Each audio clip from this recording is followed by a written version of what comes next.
Hoy se celebra un día muy importante dentro del mundo entero. No estoy hablando del Halloween, por si acaso. El 31 de octubre de 1517, en la ciudad de Alemania, en Wittenberg, un monje católico se levantó y clavó allí en la puerta, en el portón del castillo, unas 95 tesis. Unas 95 frases, así sencillos nada más. El hecho de hacer eso era una forma de protesta, que no estoy de acuerdo con lo que algo se está compartiendo. No estoy de acuerdo con algo. Era como llamar a un debate. Y eso fue lo que pasó con este monje católico en aquella fecha. En aquellos tiempos, mis hermanos, eso causó un revuelco religioso dentro de la iglesia católica, dicho. La iglesia católica era la que gobernaba todo el ámbito católico en aquellos tiempos. Sí, la iglesia católica tenía el poder de levantar y quitar emperadores, reyes, gobernantes. Podía quitar terrenos, podía dar terrenos, podía enriquecerse. La famosa venta de las indulgencias, es decir, para comprar un poco el cielo, la salvación. Pago algo para poder ganarme el cielo. Pero no solamente afectó en el lado religioso, eso afectó en lo económico, en lo social, en lo político, en lo filosófico de aquellos años. Fue gran sensación porque Martín Lutero era amigo del gobernante en Alemania y su amigo lo ayudó y fue un gran revuelco. De tal manera que, hoy parece que algo bueno podemos extraer de esta protesta que está haciendo este monje católico. Así que aprovecharon los políticos para separarse de la iglesia años más tarde, empezaron a surgir nuevas filosofías, empezaron a surgir nuevos puntos políticos en lo social, en lo económico, afectó completamente todo. A esto es lo que conocemos como la Gran Reforma Protestante. La Gran Reforma Protestante. Y hoy en día se celebra alrededor de todo el mundo. En muchas iglesias incluso hacen el teatro de Martín Lutero, muy bonito de paso lo mencionamos. Pero, bueno, cabe aclarar que nosotros no somos protestantes, no nos consideramos reformadores tampoco. Esta iglesia no se considera nada de ello, ni se considera ni siquiera calvinista, para los que saben, ni 1, ni 2, ni 3, ni 4 puntos, ninguno de ellos, ni arminiano siquiera. Porque en muchos de estos puntos teológicos, que ya se mete un poco de debate, responden a sistemas teológicos que en muchas cosas tienden a responder a su sistema y no a lo que la Biblia dice. Entonces, sería conversación para otra ocasión ello, pero nosotros creemos que Dios usó grandemente a este hombre, usó grandemente a todo este resurgir a favor de la palabra de Dios. Creemos que Dios usó a este gran hombre. Y obviamente ello, mis hermanos, nos beneficia a nosotros. En la actualidad, pasó hace 500 años atrás, pero nos benefició grandemente a nosotros. Porque no solamente cambió, como dijimos, en lo religioso, también en la estructura de la iglesia de aquellos tiempos. Se dice que Martín Lutero fue el primero el que introdujo en la adoración un piano. Imagínense.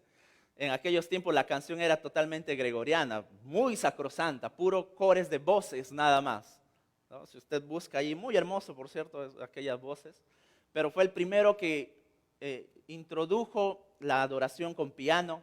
Hoy tenemos piano, acá hay otros instrumentos.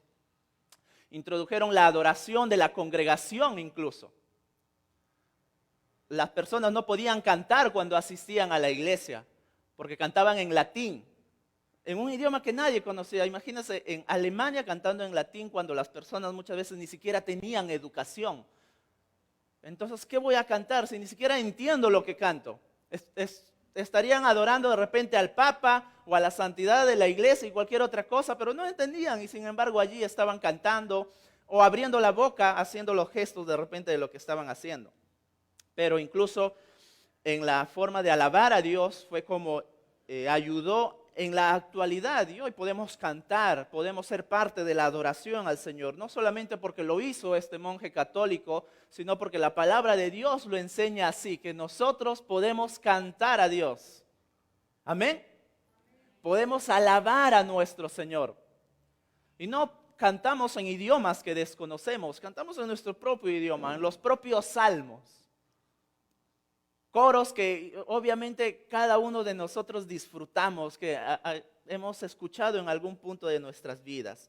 Así que este hombre, resumiendo todas sus 95 tesis, lo resumieron en 5 puntos importantes. Sola Escritura, Solus Christus, en latín, no sé latín, pero así está. Sola Gratia, Sola Fide y Sola Deo Gloria. ¿Ya? Hoy vamos a dar por terminado esta miniserie que tengo el privilegio de estar con este mes con ustedes, pero quiero terminar haciendo referencia en una de ellas, porque tuvo un gran impacto, como decimos, en la historia de la iglesia, y eso nos favorece a nosotros, nos ayudó en mucho. Dios usó a este hombre, no podemos negar eso. Dios usó a este hombre. Y lo que quiero resaltar en esta mañana es solo Cristo. Quiero terminar con esta última enseñanza haciendo referencia a la obra perfecta de nuestro Señor Jesucristo. La forma en cómo se obtenía la salvación en aquellos tiempos era pagando tu indulgencia, haciendo tus obras, haciendo tú mismo incluso la expiación de tus pecados. En la historia, cuando vemos la vida de Martín Lutero, él incluso solía dormir desnudo en las calles, en pleno invierno. El invierno allá no es como acá. El invierno allá es nevando, completamente hielo, para matar el pecado, para de esa manera él poderse ganar el cielo en algún punto. Tenía incluso que latigarse el cuerpo, la peregrinación a la ciudad santa y muchas otras cosas más. Imagínense el sistema para poder ganar el cielo. El sistema que había en aquellos tiempos, totalmente lucrado para poder acercarse a Dios. Y cuando vamos a la Escritura, no vemos, mis hermanos, ninguna de esas evidencias. Ninguna de esas evidencias para ganarnos la salvación. Más bien encontramos todo lo contrario. Y el verso en el que este hombre basó esta frase, solo Cristo, está sustentada en Hechos capítulo 4. Vayamos a Hechos, por favor, capítulo 4.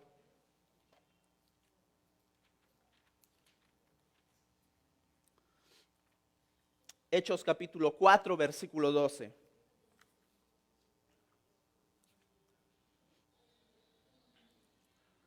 Dice así, Hechos capítulo 4, versículo 12. Y en ningún otro hay salvación, porque no hay otro nombre bajo el cielo dado a los hombres en que podamos ser salvos. Este pasaje abrió los ojos de este hombre. No puede haber salvación fuera de nuestro Señor Jesucristo. No hay salvación debajo del cielo. No hay otra forma en la cual podamos obtener la salvación. Nosotros estamos analizando Hechos en esta mañana. Vamos a ir en alguna ocasión a Romanos. Pero cuando vamos a Romanos, este hombre, Lutero, encuentra en Romanos una gran verdad que abrió sus ojos, en el sentido de que solo en Jesús podemos encontrar la salvación para nuestros pecados. Entonces no había por qué hacer peregrinación, no había por qué hacer el pago para mi salvación y cualquier otras cosas que puedan haber en el sistema y que se meten allí para con mis propias fuerzas ganarme ello. Vamos primeramente en este primer punto. En ningún otro hay salvación. Nosotros podríamos preguntarnos, ¿de qué? ¿Salvación de qué? Esta pregunta, en cierta manera, de repente para usted que ya es cristiano, que ya es hijo de Dios, es redundante. Pues ya sabemos de qué ha venido a darnos salvación, nuestro Señor Jesús. Sin embargo, Romanos, vayamos a Romanos desde ahora, por favor, capítulo 2. Sin embargo, Romanos va a hacer mucho énfasis, el apóstol Pablo va a hacer mucho énfasis a una iglesia que ya ha sido evangelizada, a una iglesia que ni siquiera él había plantado.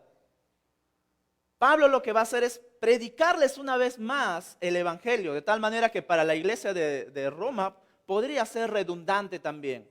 Pero Pablo quiere estar seguro de que el evangelio ha sido predicado correctamente. Así que si Pablo le repite una vez más el evangelio a la iglesia en Roma, mis hermanos, a nosotros no debe sorprendernos que una y otra vez nos prediquen el evangelio. No para salvación, porque solamente podemos ser salvos una vez por la obra de nuestro Señor Jesucristo, sino para recordar esa obra maravillosa, lo que hizo por nosotros, y así también poder vivir una vida santa. No podemos solamente cada uno de nosotros escuchar una vez el evangelio y allí basta. Cuando vayamos a una iglesia o escuchemos la palabra de Dios otra vez, pero ya me sé esto. Gócese cuando predican el evangelio.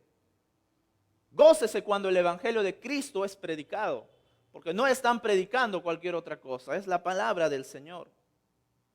Así que la pregunta es, mis hermanos, ¿cómo, si ya nosotros somos cristianos verdaderamente y damos gloria a ello, cómo es que nosotros también estamos viviendo esa salvación que se nos fue otorgada por medio de Cristo Jesús?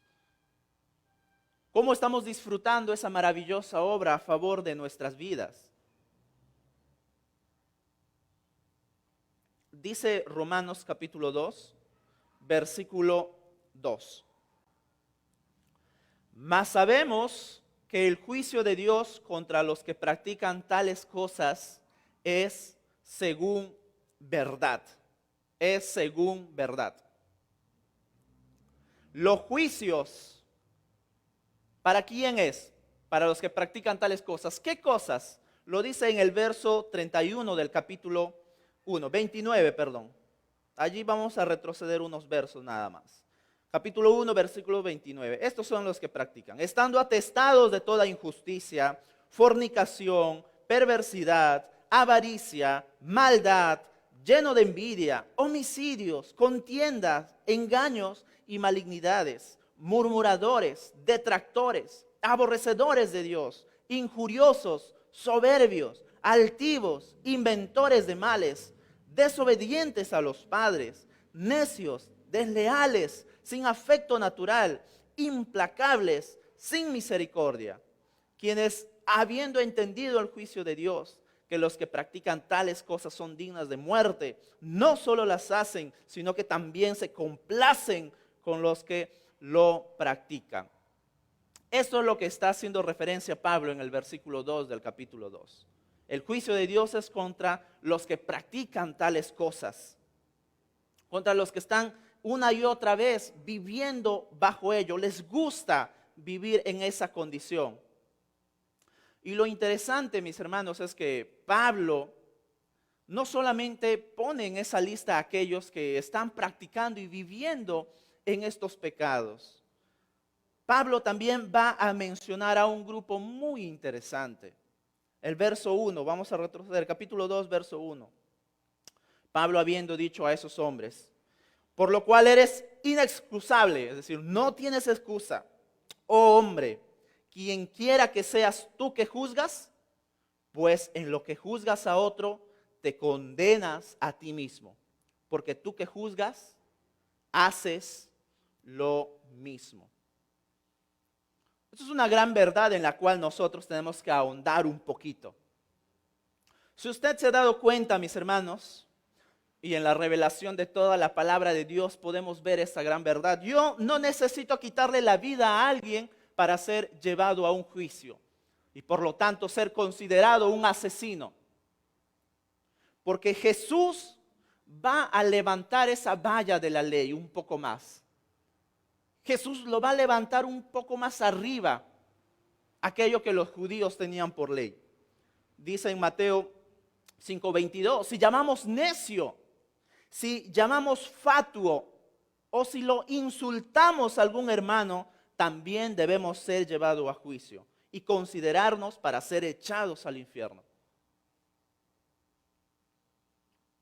Jesús pone el estándar no solo de ser llevado a juicio, el hecho de quitar la vida físicamente a una persona, sino con el hecho de insultarlo, menospreciarlo, de decirle necio. Algunas traducciones van a decir maldito. Si llamas maldito a tu hermano, si lo maldices, debe ser llevado a juicio. Por ende, también se te debe hallar culpable. De la misma manera, no necesitamos el practicar el adulterio o la fornicación para ser condenado. Mateo capítulo 5, versículo 28 dice, si codicias a una mujer, ya cometiste pecado ante los ojos de Dios. Ya cometiste pecado en tu corazón. Para Jesús no solamente el pecado está en que yo pueda cometer algo, sino también que en mi corazón, en mi mente, de repente esté codiciando el cometer pecado. Y por ende, también ya hemos cometido pecado. Ya hemos sido encontrados faltos ante los ojos de Dios. La palabra clave allí es, mis hermanos, como dice el verso 2, practicar. Practicar. Los que practican el pecado son los que no han encontrado a Dios. Vamos a ir de forma ordenada. El hombre que no conoce a Dios es aquel que vive bajo el dominio del pecado.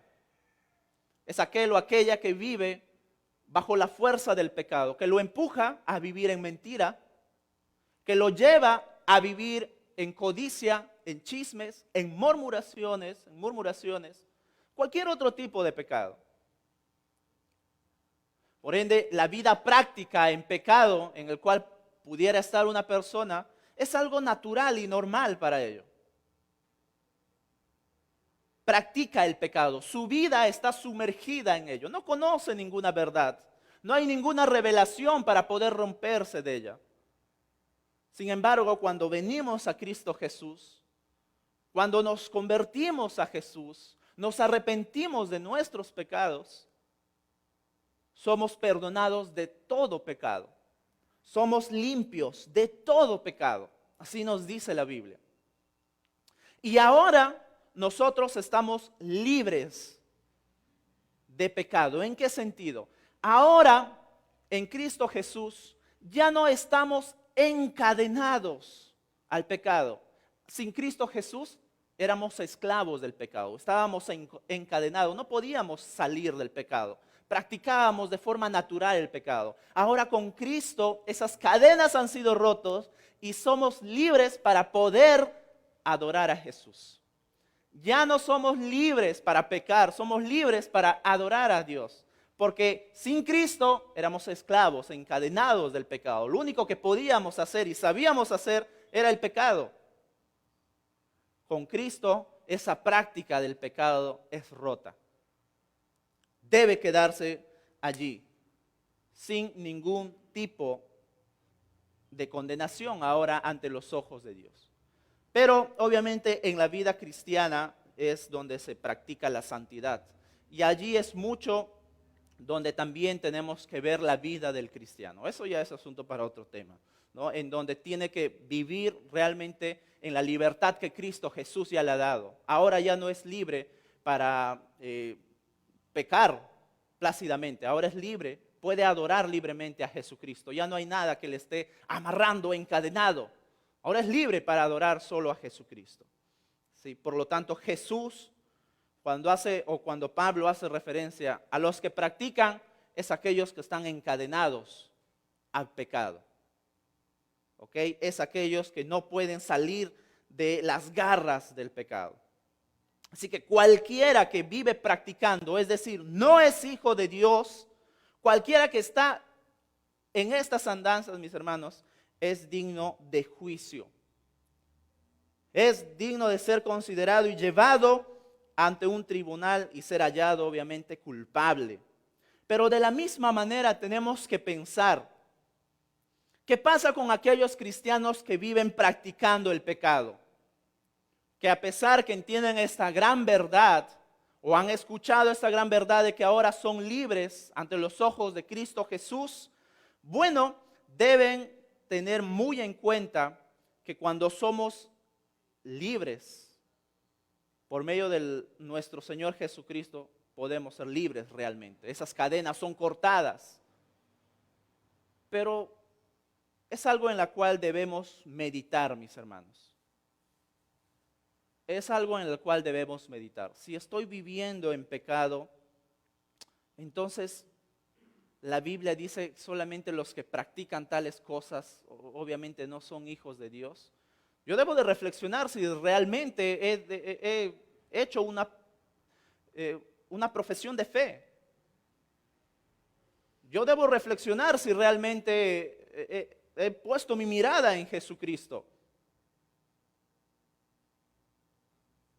Debo de reflexionar en ello, porque ya no somos esclavos del pecado, ahora somos y podemos servir y adorar libremente a nuestro Señor Jesucristo. Y eso también se basa en que cada uno de nosotros podamos buscar la ayuda y el consejo de otros hermanos para que puedan ayudarnos, guiarnos, instruirnos con la palabra de nuestro Señor. Pero también quiero que entendamos algo muy importante que dice el verso 3. Por si por allí hay alguien. Verso 3 dice ahí: y piensas esto, oh hombre, tú que juzgas a los que tal hacen y haces lo mismo, que tú escaparás del juicio de Dios. Pablo aquí, mis hermanos, no está escribiendo por si acaso a personas que son incrédulas. Pablo está escribiendo a una iglesia, hermanos en Cristo. Pablo está hablando sin pelos en la lengua. Ni siquiera le dice hermanos. Bueno, al principio nada más le saluda bonito, bien lindo, ¿no? Como para acolchar lo que va a venir después. Pero aquí les está diciendo Pablo: y piensas esto, oh hombre, tú que juzgas a los que tal hacen y haces lo mismo, que tú escaparás del juicio de Dios. Quizás no estás viendo a tu propia vida. Quizás no te estás viendo a ti mismo, mis hermanos. Pero de repente nuestra actitud a los que no son hijos de Dios es de juzgarlos, es de reprocharlos o quizás de menospreciarlos. Ay, ese hombre es pecador, qué vergüenza, yo nunca voy a hacer eso. Qué vergüenza con lo que está pasando allí. Mírame, yo soy santo. ¿Cómo está nuestra actitud? Quizás crees porque nunca has cometido pecado, puedes ser mejor que los demás. Quizás crees que porque nunca has robado, nunca has mentido, nunca has hecho cualquier otra cosa, has quitado la vida, quizás eres santo. Y miras a aquellos que viven y practican bajo el dominio del pecado que hemos visto en capítulo 1, versículo 29. De lejos, los menosprecias. ¿Cuál es nuestra actitud con aquellos? Alguien dijo: la prostituta, el mentiroso, el asesino están privados de la gloria de Dios. Y tú también. Tú también lo estás.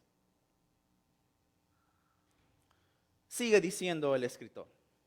Tal vez ellos, es decir, la prostituta, el mentiroso, el asesino o cualquier otro, están en el fondo de una mina, en un hoyo muy abajo, donde ni siquiera el sol llega. Y tú estás en la cima de los Alpes. Pero estás tan lejos de poder tocar las estrellas. Claro que ante una prostituta o un asesino yo quizás puedo estar en la cima de los Alpes, en lo más alto, y puedo ver que yo soy santo. Mis hermanos, pero cuando te comparas ante nuestro Señor, no vas a poder ver en lo muy abajo que estás. No tiene comparación en lo hondo que tú también estás. y yo también. Así que Pablo lo que les dice a aquellos que viven juzgando a los que practican tales cosas, date cuenta que tú también vas a ser juzgado. ¿Cómo está tu actitud contra aquellas personas que viven practicando estos pecados? Podríamos decir que entendemos la vida de aquellos que no tienen a Cristo. Porque no tienen la conciencia de pecado, no tienen la conciencia de santidad que se nos ha sido otorgada a nosotros. Pero eso no nos hace mejores. Eso no nos hace más. Eso no nos hace que los menospreciemos a aquellos que no tienen a Cristo. Cuán diferente era la actitud de Jesús cuando notamos en las narraciones de los evangelios aquí en la tierra cuando Él estuvo. Jesús andaba y era amigo de aquellos pecadores. Era amigo de los leprosos. Era amigo de los contadores, los que eran considerados por la sociedad judía los más pecadores, los traidores de la nación judía, porque ellos cobraban impuestos al propio pueblo a favor de Roma. Jesús comía con ellos, compartía la mesa con ellos, andaba con ellos. Qué maravilloso es poder ver la actitud de Cristo Jesús, porque si nos ponemos a comparar entre nuestras vidas, nuestros testimonios, obviamente ante los ojos de Dios y ante su ejemplo que tenemos es totalmente diferente.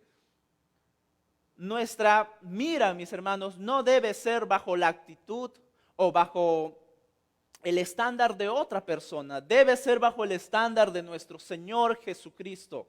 Si Él amaba y andaba con los pecadores, ¿cómo no podemos hacerlo nosotros mismos? Ojo, eso no significa que vamos a practicar y vivir en los pecados que ellos hacen y cometen.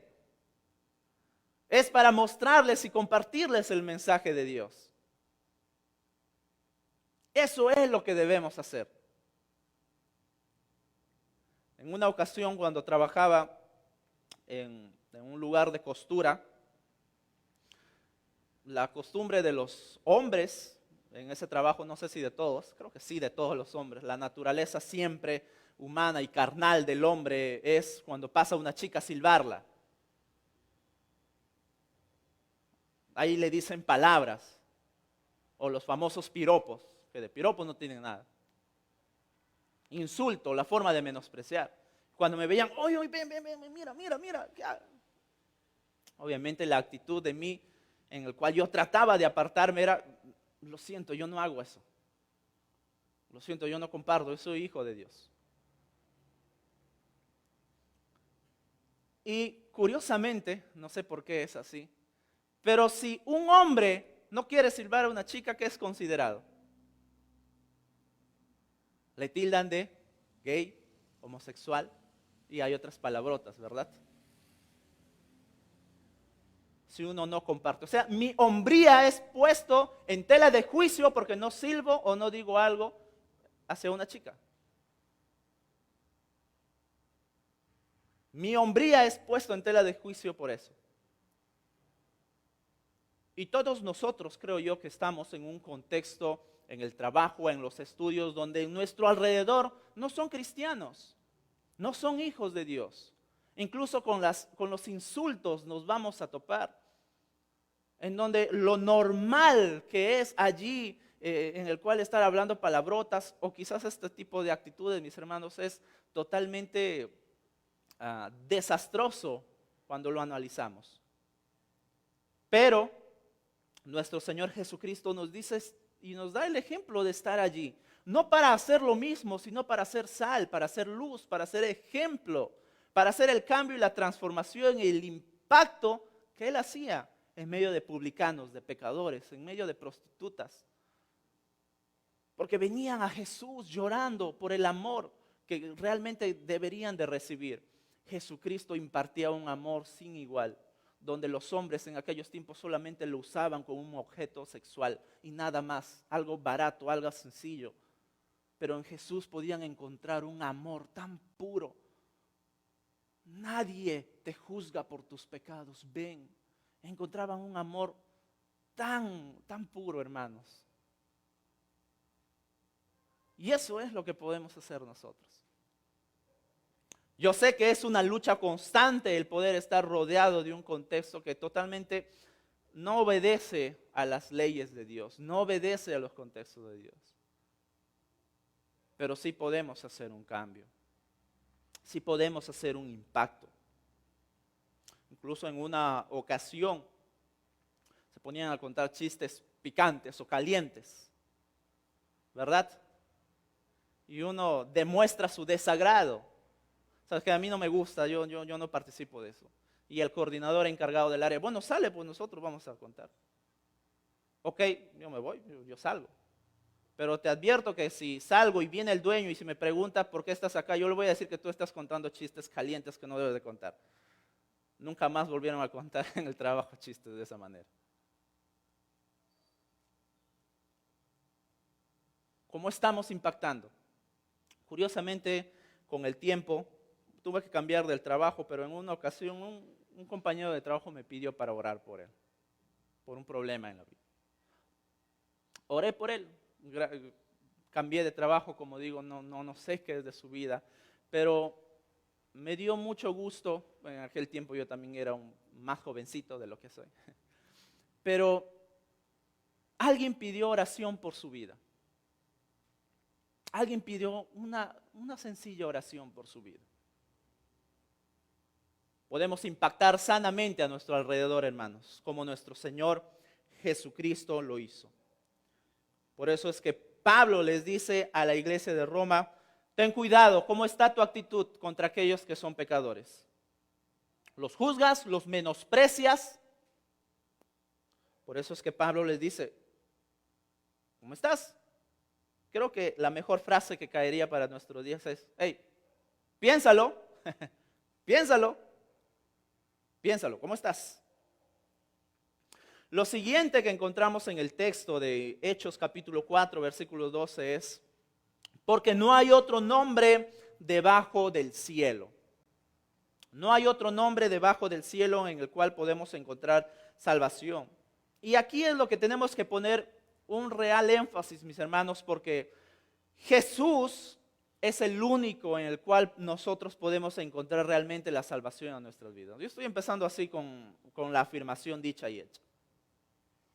En Jesús es el único en quien podemos encontrar la salvación a nuestras vidas. No existe un hombre, no está el vicario por los hombres. No, aquí en la palabra de Dios no hay espacio para ni siquiera María, ni para el Papa, ni siquiera para ningún otro hombre. Porque la Biblia solo apunta a una persona que es el único mediador entre Dios y los hombres. Y lo dice Timoteo, primera de Timoteo, capítulo 2.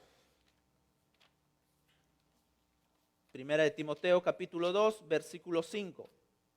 Muchos lo saben de memoria.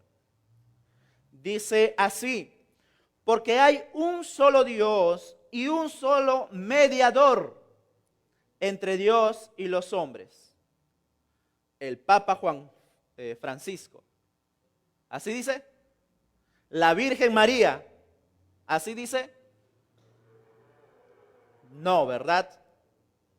Porque hay un solo Dios y un solo mediador entre Dios y los hombres, Jesucristo, hombre, nuestro Señor Jesús.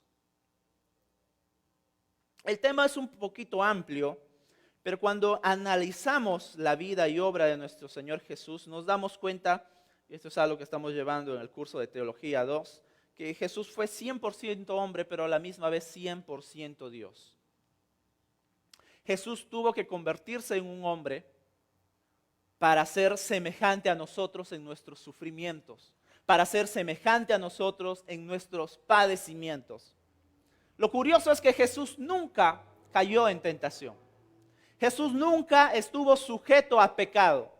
Jesús nunca estuvo abrazado, no tenía esa naturaleza pecaminosa como nosotros lo tenemos.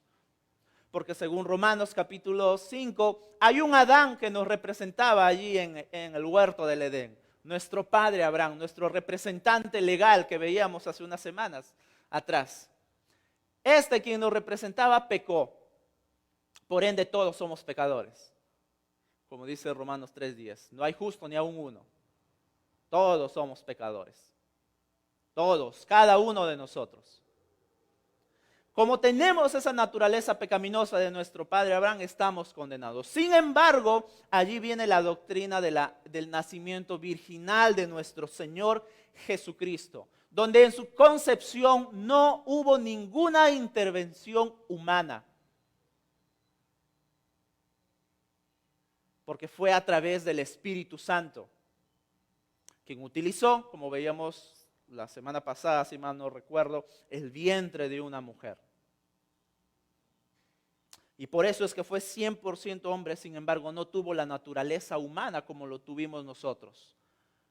Y fue 100% sin pecado, sin mancha. Fue tentado como cada uno de nosotros. No pecó.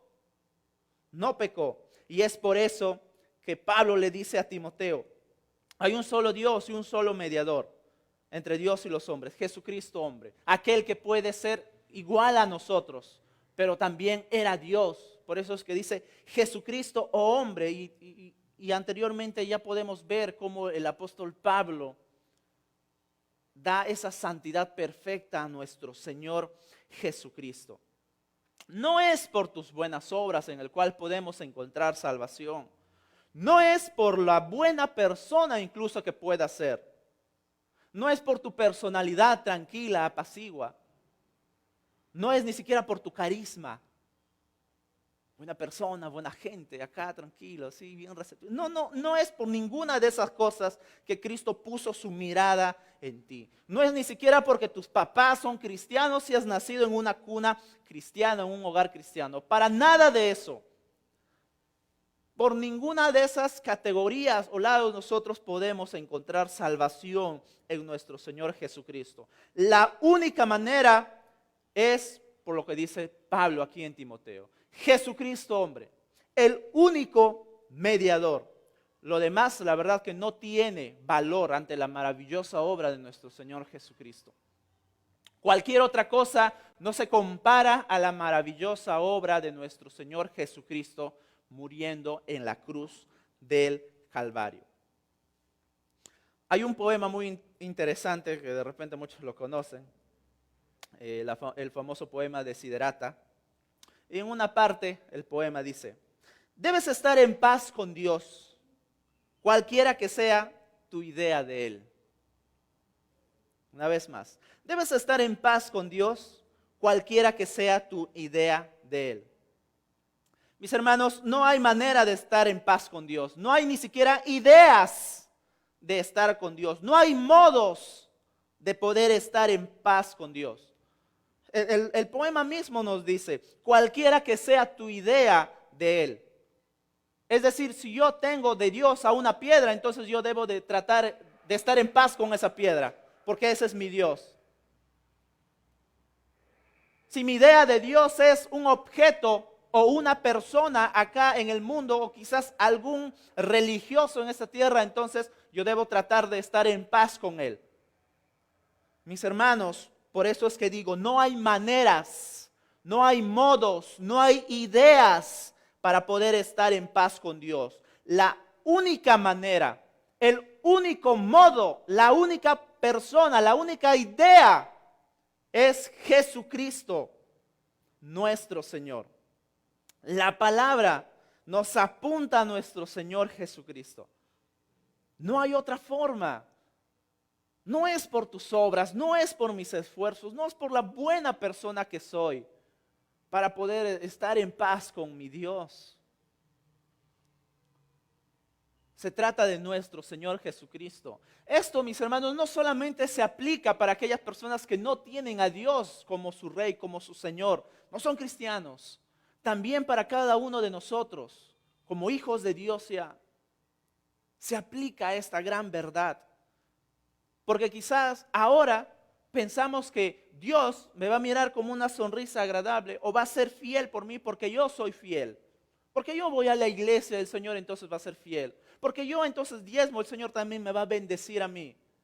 Bueno, nosotros debemos de ser fieles, nosotros debemos de ofrendar y diezmar, nosotros debemos de leer la Biblia, pero ello no dice, o la Biblia no dice que todas estas cosas son consecuencia de que Dios nos va a mirar bien, o están sujetas a que Dios va a ser bueno con nosotros.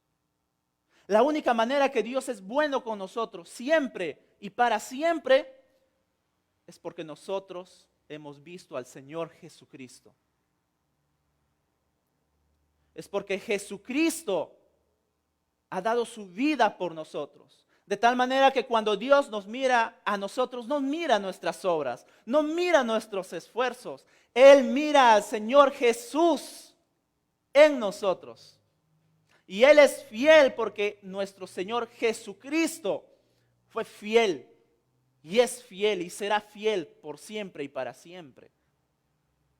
Todo esto abarca la obra perfecta de nuestro Señor Jesucristo.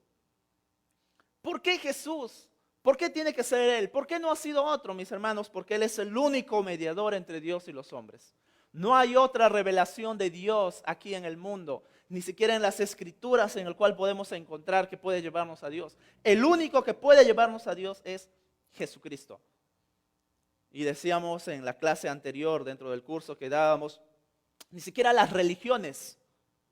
Aquí no entra ni siquiera, todos amamos a Dios, no importa en qué religión estés. No importa en lo que creas. Si tú amas a Dios, Dios te ama. No. Timoteo dice, hay un solo mediador, solo Jesucristo. No hay religiones aquí. No hay grupos eclesiásticos o paraeclesiásticos o personas que dicen tenemos una comunión con Dios. Mis hermanos, el único que puede llevarnos realmente a Dios y poder conocer realmente es Jesucristo. No hay otro. No hay otra forma. Solo nuestro Señor Jesucristo. Así que, para ir terminando ya, estamos en unas fechas en donde en nuestro país se celebra una gran fiesta, ¿verdad? Muchas personas cargando una cruz, cargando un objeto muy grande en todos estos días. Sin embargo, ni siquiera todo ese esfuerzo que podemos hacer nos puede llevar a Dios. Ni siquiera el Cristo morado nos puede salvar. No salva a nadie. No salva a nadie. Y no me paro aquí enfrente a menospreciar tampoco a aquellas personas que están haciendo ello. Entiendo que la Biblia, como nos enseña, no tienen el conocimiento de Dios, no han conocido a Dios correctamente. Pero allí somos llamados a poder estar para predicarles el Evangelio. No estoy diciendo que vaya a cargar por si acaso para que les predique el Evangelio. Tengo familiares, amigos que son muy católicos. Son muy católicos. Y allí he sido yo llamado como una familia, como un hijo de Dios para poder predicarles el Evangelio. Curiosamente, gran parte de mi familia son cristianos, otra parte no son cristianos. Y allí he sido llamado para poder predicarles el Evangelio. En la situación, en lo que estén haciendo. Lo único que necesitan ellos, como nosotros, es, mis hermanos, creer en esa maravillosa obra de Cristo Jesús en la cruz. Amigo, amiga que estás aquí, que nos visitas, eres nuevo y no conoces a Dios, arrepiéntete de tus pecados para que puedas realmente saborear la maravillosa obra de Cristo Jesús en la cruz. Él es el único mediador, no hay otro. No hay otra obra, no hay otra persona, solo el maravilloso Jesucristo en quien podamos ser salvos. Por eso es que dice, y clavó este hombre allí en la puerta de la catedral en Alemania, lo clavó fuerte, con muchas ganas, porque estaba dispuesto a dar su vida en defender esa gran verdad. Solo Cristo, porque en ningún otro hay salvación, porque no hay otro nombre bajo el cielo dado a los hombres en que podamos ser salvos. Si este hombre estuvo dispuesto a morir por esta gran verdad, nosotros debemos estar dispuestos a compartirlos y hasta morir. En otros lugares, de hecho, mueren por defender esta gran verdad. Nosotros tenemos este gran privilegio de no gozar persecución. Paradoja, no gozar persecución. Pero hay otros que están maravillados porque su fe, como mencionan, no es vana, no es vacía, no es fácil. ¿Cómo estamos nosotros, iglesia, con esta maravillosa obra y perfecta de nuestro Señor Jesucristo? Oh, mi amigo, mi amiga, te invito a que vengas a Cristo. Te invito para que vengas a darle tu vida a Él, el único que puede darnos salvación y perdón de nuestros pecados.